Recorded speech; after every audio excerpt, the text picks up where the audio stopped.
Hey, everybody, it's Eddie back in Tokyo. This is your cryptocurrency update from Japan. And yeah, I hope I don't get any of those you look tired comments like I did on the last two videos. But you got to understand, I was on a 4-day business trip in Osaka and I was doing those videos from my hotel room, actually two different rooms. And yeah, one was done at 2 o'clock in the morning and the other one was done at 5 o'clock in the morning. It's very difficult not to look tired at that hour, but I'm back to my regular schedule. And we're going to look at this article that came out from the Global Trade Review.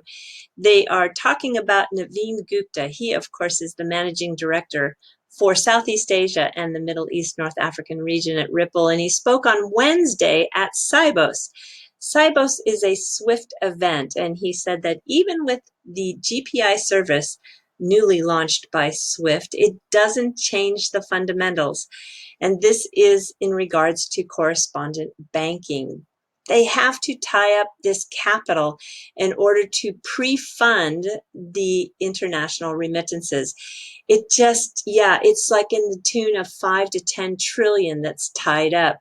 This is why XRP is so valuable. You don't need to do that with XRP, and then the money can be redeployed. Mr. Gupta says that central banks love it. All right. Western Union had its investor day on Tuesday. They came out with this 102-page presentation. It was explained by several executives on a live stream. I was feeling like there was a chance we were going to see an integration with Ripple because they were using words like this new agnostic network for their platform, and they were going to harness the power of unique digital and physical combination, as well as open the network for real-time capabilities for third parties. However, Mr. What is it? Hertzik, Mr. Hikmet Hertzik. He's got a difficult name. He opened up the presentation, which was 2 hours and 39 minutes long. And from Denver, he had to give a jab at cryptocurrencies. I really want you to listen to this. You know, they are setting out a 3-year financial target. They want to bring their operating margin to 23% by 2022. That is really an incredible goal. They're going to do that through 3 basic steps. They're going to restructure by cutting 10% of their headcount. They're also going to rein in their third-party spending. And with the 2 to 3% growth, along with some digital partnerships in the future, he said, this last segment of achievement should be realized according to the CFO. So at the 9-minute and 19-second mark, yeah, we can hear Mr. Ertzek give his opinion about the use of cryptocurrencies. It's very clear in my mind, listening to this, that he's not quite ready to embrace it. Okay, have a listen here. Regulators, we have to ensure that our agents also comply with the regulators, and the country rules change constantly. We have to make sure that we are on top of it. And this is a competitive advantage because many startups and even many cryptocurrency projects underestimate that. So you can see the smirk on his face, and when he smiles and says those cryptocurrency projects underestimate this. So he thinks that because countries are changing their rules, it gives them a competitive advantage. And yeah, I'm not so sure about that. His other competitive advantage he highlights is brand awareness. Well, you know, at the end of the day, it ain't the money, it's the money. And people don't care so much for brand anymore. Even with 150 million customers working around in the 200 countries, they are dealing with 130 currencies. Can you imagine how much they could save if they incorporated the digital asset XRP? And he should understand that the countries are getting close to clarity. I can show you that from an international conference that took place just yesterday and today at the Hyatt Regency in New Delhi, India. I was given a copy of a tweet by XRPist, and this is Mr. PK Das. He's the chairman of the Central Board in Indirect Tax and Custom Division. He is really clearly stating that there is new enforcement and rules coming. As a matter of fact, there are 50 new enactments to be implemented, and one of them is going to involve cross-border payments, the rules for that. So we don't know for sure exactly what that new rule is going to look like, but let's hope, because Ripple is so entrenched now in India, that they are going to make a green light happen for the use of the digital assets. So we know that clarity is coming, however. If I take us back to the Ripple Insights page in February 2019, we learned that remittances from Brazil, which are faster and cheaper and powering the growth of small companies, BTech was introduced to us. And BTech is really kind of popping up often lately. So you can see here that for an entrepreneur that's committed to growing his business, there is Mr. Gutierrez was finding that the lost time and revenue was more and more unacceptable. So he discovered BTech Global. This is a Brazilian startup providing international payment services to more than 150,000 customers worldwide. BTech is one of the many emerging money services providers relying on new technologies like Ripple to power faster, more reliable, and more affordable remittance operations. So it was on this blog here of Remessa Online. They have teamed up with BTech, and now they're able to do these transfers of money between Brazil and the Eurozone, 17 countries to be exact. And this blog also shows us the time that it takes to move money with these other companies, like TransferWise, 2 to 4 business days. Itaú, up to 2 business days. Bradesco, 2 business days. The Bank of Brazil, 2 business days or more.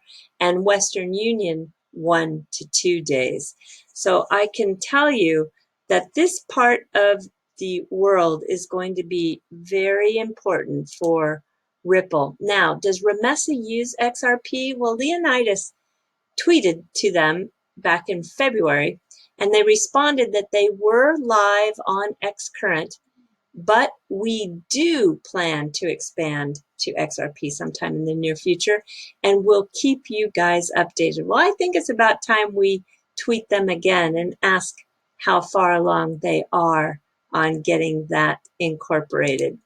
And here, if I go to the Ripple jobs board, you can see that there's a manager of business development in Sao Paulo, Brazil, that they're looking for. That person is going to work with the product, account management, and sales teams to help deliver volume and rapid use cases for cross-border payments. So I think we're going to see a lot of new announcements come out of this part of the world. Okay, Palm Beach Confidential. I think if you know this, you then know of Tika Tawari. The Palm Beach Confidential is something you can subscribe to for $5,000 a year. And there's a lot of buzz with Tika because in the last few days, he came out with a 5 coins to 5 million. Now, I'm not really going to focus on his 5 coins, which he believes if you buy $500 worth of each one of these projects, it's going to turn into 5 million for you in 10 months. Now, it sounds crazy, but I have to tell you that, yeah, his track record has been pretty good. But the reason why I'm bringing this up is, did you know that in July of this year, he had a report where he recommended XRP, and he uses MoneyGram in that deal that was done, and BTech partnership were some of the 2 reasons why he felt like it was something to seriously look at. He gave a recommendation of action to take was to buy XRP up to 30 cents. I just think that's interesting. Now, if you want to take a look at that report, you can do your own research. I can't give you a link because I have heard from other content providers that Mr. Owari is really touchy about people who provide links to his information, and rightly so, because that's what he's doing. He's, getting a subscription fee for it and doesn't want people out there posting that for free. So I'm not going to do it. I don't need him chasing me. But if you want to do your own research, then combine your search with the Barron's Club, and I think you'll be able to find that July report. Okay, Charlie Shrem. Oh gosh, Charlie. Oh gosh. Well, I know you have this podcast channel and it's called Untold Stories. And there is an interview with Charlie Lee very recently that has become part of the news media buzz.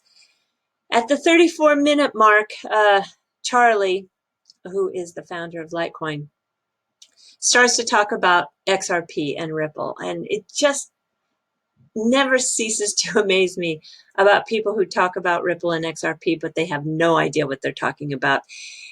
Yeah, he doesn't even know when XRP came into existence. He says, like, wasn't it 2013 or something like that? And they both are talking about how Ripple pays people to do things that involve the XRP army. Just crazy stuff. And they talk about how XRP bots are actually voting on polls on Twitter. I don't know what these guys are thinking. He even went as far as saying that Ripple, the company, is selling $1 billion every year. Hello there, Charlie. No, all it takes is just a tiny bit of research. You could find that the Block research in July put out a total of 1.1 billion of XRP has been sold in a cumulative way since 2016. This is a far cry from $1 billion a year. So yeah, there are these media outlets like AMB Crypto. I'm so sorry to say, but they just create this drama, and they create headlines like Litecoin's Charlie Lee says Ripple uses the fake it until you make it strategy. Well, good on Sam. He called them out for this and said that there is no mystery as to how XRP was created, because in the article, I need to point out, in this article, it talks about how Charlie in the interview said that Ripple was on a mission to change history by insisting that they didn't create the coins.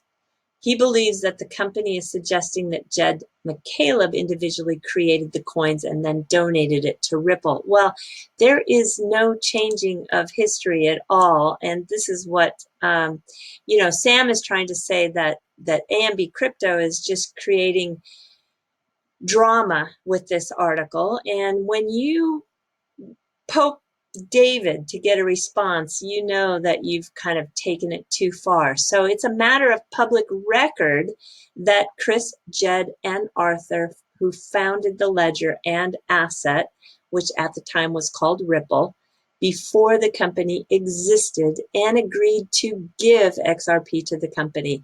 So yeah, a 5-minute search would have been able to provide that document. So then he attached a JPEG of that document. It is just getting out of hand, and I'm just so tired of it. Well, thank goodness there is a new channel that's coming. It's called On the Chain.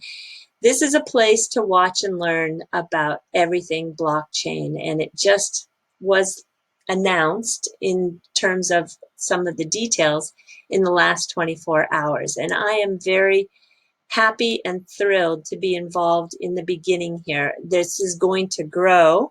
I'm just a contributor. I'm just one of 8 to begin with. There's going to be many others I know will join this. And so far, to get it off the ground, there's Jungle and Rob Cash, Sincerely George. There's Oz down in Australia. There's Jeff, there's Rain, and there's Chip. If you're in the community, you know all these faces, and I am positive this is going to grow. And the reason why I'm excited to get involved is I just want to read this one portion of some of the information about the channel.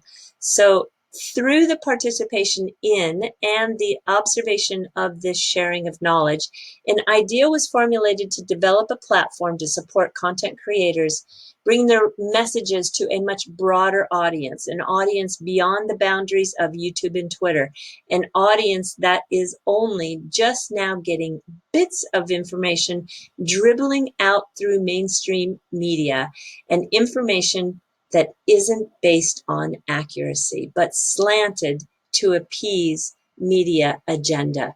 So I'm really happy that we now have a channel that is going to combat a lot of this fake news and this so-called professional journalism where the ethics and the agenda are quite questionable. I can't wait. I have given it a lot of thought as to how I'm going to contribute. I'm going to do something different than I do with my own channel. I'm going to expand beyond XRP and do face-to-face interviews with leaders in the cryptocurrency community and businesses here in Japan. So I hope you find it valuable and do support the channel to see it grow, because I think it's going to be a very healthy balance to the media that we have right now that isn't doing a very good job. Okay, I want to tell you about the new poster that is coming out. It is version 3. The release date is October 2019. Here are the bots, everybody.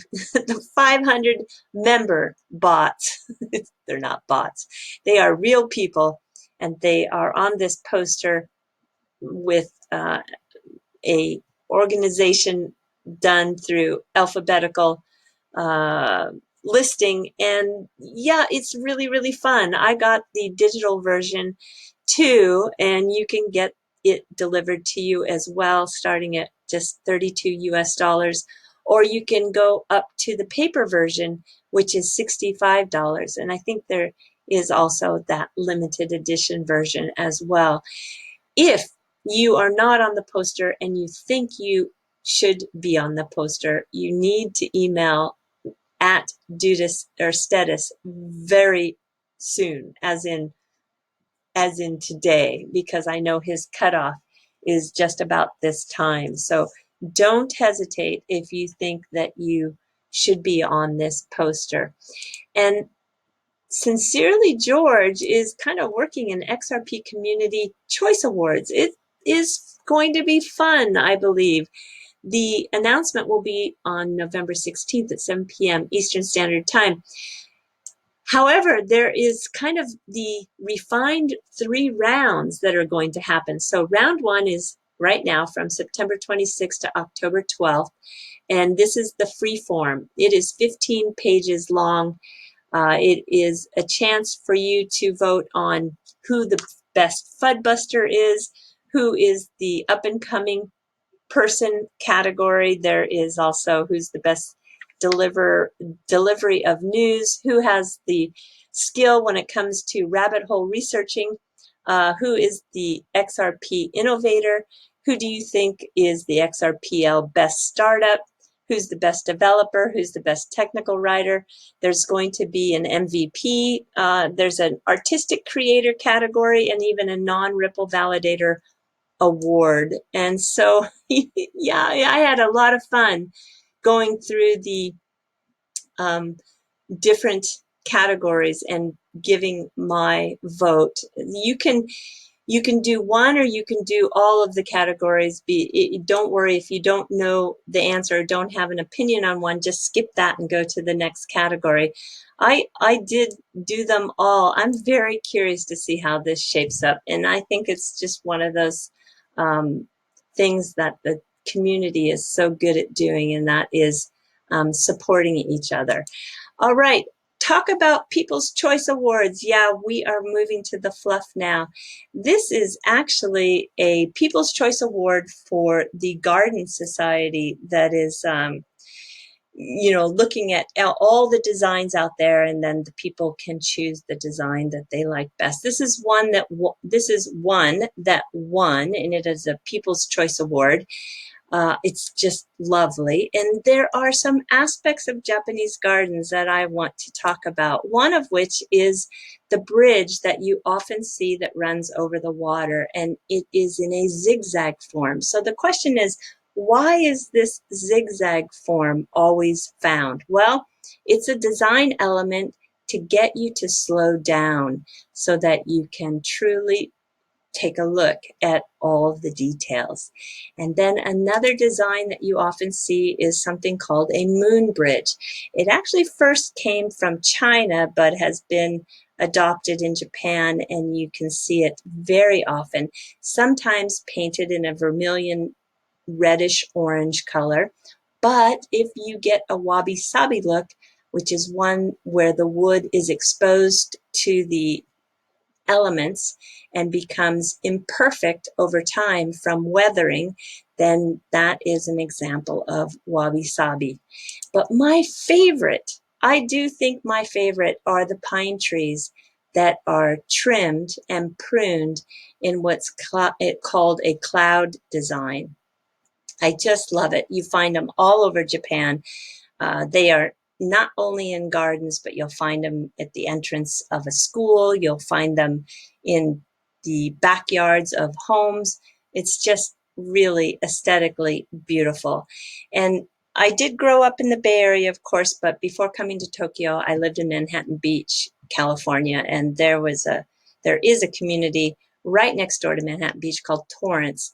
It happens to be an area where some of the first Japanese immigrants came to California, and they planted these pines in their gardens and in their front yards. And still today, 50, 60, 70 years later, those pine trees are being maintained and still being pruned in this cloud design. It's really something to see. It's very, very nice. Anyway, I do hope you all take care, and sayonara for now. Bye-bye.